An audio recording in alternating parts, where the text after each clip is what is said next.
Selfless love transforms lives when it comes from a place so pure that it asks for nothing in return, existing only to uplift someone else even in moments of personal pain.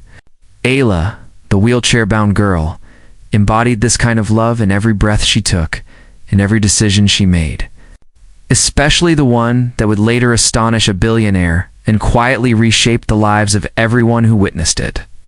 Her world was small, just a modest home, a few worn-out toys, and her mother Zunera, who carried the weight of 2 lives on her shoulders. But within Ayla's small world lived a heart vast enough to hold oceans of empathy. She had learned early on that her mother's smile was something rare, almost fragile, appearing briefly between moments of exhaustion. Her mother worked relentlessly, often rushing from one job to another with barely enough time to breathe. And Ayla saw every crack in her mother's strength, every bruise on her tired hands, every sigh she tried to hide behind a cheerful voice. Ayla knew her mother would sacrifice the world for her, and that understanding shaped her own sense of love. It wasn't taught to her. It grew inside her as naturally as the rhythm of her heartbeat. So when she heard the billionaire Mr. Osan offered to adopt her so she could have a better life, she felt a twist inside her chest. Not excitement, not relief, but fear. Fear that her mother, who had fought storms alone, would suddenly be left without someone who loved her back just as fiercely.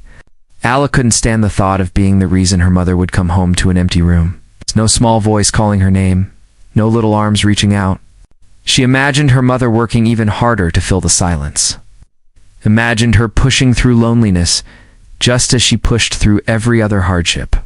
That image hurt Ayla more than her legs ever had. So she made the one choice nobody expected.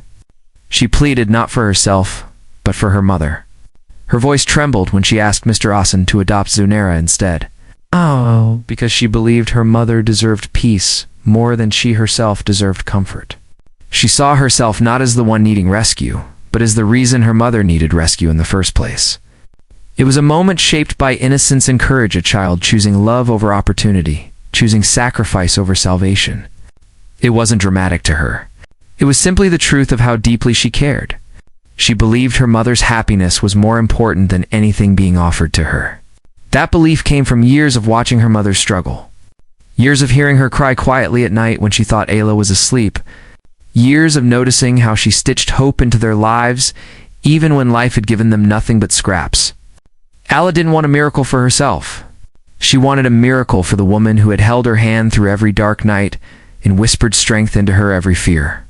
Selfless love, in that moment, became a force powerful enough to silence an entire room, powerful enough to pierce through wealth, status, and formality. When Ayla spoke, she wasn't thinking of how her words might impact the billionaire or what anyone might say afterward. She was thinking only of how tired her mother looked that morning, how her back had bent a little more, how her smile had faded a little quicker. She remembered how her mother had kissed her forehead before leaving for work, even though she wasn't feeling well, and how she whispered, "Everything will be okay," despite having no evidence that it actually would be. That memory fueled her courage. Ayla's plea revealed a truth that adults often forget, that genuine love is not concerned with personal gain.